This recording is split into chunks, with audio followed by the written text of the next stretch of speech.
कृष्णपिंगल संकष्टी चतुर्थी की व्रत कथा। इस चतुर्थी की कथा को भगवान श्री कृष्ण ने युधिष्ठिर से कही थी।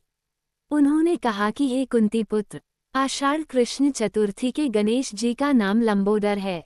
द्वापर युग में महिष्मती नगरी में महीजित नामक राजा था। वह बड़ा प्रतापी और पुण्यवान था। वह प्रजा का पालन संतान की तरह करता था, परंतु वह खुद संतानहीन था। समय व्यतीत होता चला गया और राजा की आयु क्षीण होती गई। राजा वृद्ध हो गया, किंतु उसे संतान न प्राप्त हुई। तदोपरांत राजा ने विद्वान ब्राह्मणों, ज्ञानीजनों एवं प्रजा से इस विषय पर विचार विमर्श किया। विद्वान ब्राह्मणों और प्रजाओं ने कहा कि हे राजन, हम लोग वह सभी प्रयत्न करेंगे जिससे आपके वंश की वृद्धि हो। ऐसा कहकर सभी ब्राह्मण चले गए। वन में प्रजा और ब्राह्मणों को एक मुनिश्रेष्ठ तपस्या में लीन नजर आए। उनका नाम लोमश ऋषि था। प्रजा एवं ज्ञानीजन त्रिकालदर्शी महर्षि लोमश के दर्शन करने लगे और उनका आदर सत्कार करने लगे।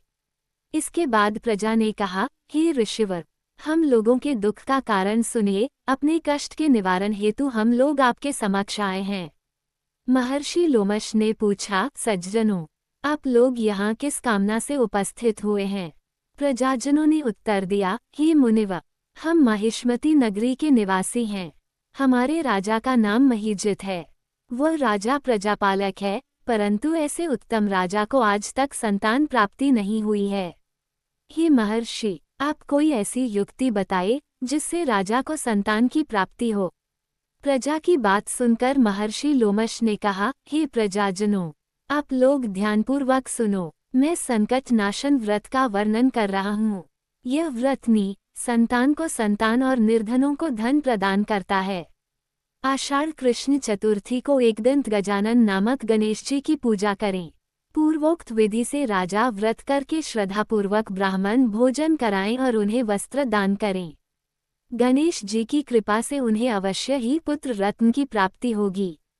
महर्षि लोमश की यह बात सुनकर सभी लोग करबद्ध होकर उठ खड़े हुए। नतमस्तक होकर दंडवत प्रणाम करके समस्त प्रजाजन नगर में लौट आए। प्रजाजनों ने वन में घटित सभी घटनाओं का वर्णन राजा के समक्ष किया। प्रजाजनों की बात सुनकर राजा बहुत ही प्रसन्न हुए तथा उन्होंने श्रद्धापूर्वक विधिवत गणेश चतुर्थी का व्रत करके ब्राह्मणों को भोजन वस्त्रादि का दान दिया। बाद में रानी सुदक्षिणा को गणेश जी कृपा से सुंदर एवं सुलक्षण पुत्र प्राप्त हुआ। श्री कृष्ण जी ने कहा, हे राजन, इस व्रत का ऐसा ही दिव्य प्रभाव है। जो व्यक्ति इस व्रत को श्रद्धा पूर्वक करता है, वह समस्त प्रकार के सांसारिक सुखों को भोगता है। हे महाराज, आप भी इस व्रत को विधि पूर्वक कीजिए। श्री गणेश जी की कृपा से आपकी सभी मनोकामनाएं पूर्ण होगी। आपके संपूर्ण शत्रुओं का विनाश होगा तथा आपको अचल राज्य की प्राप्ति होगी।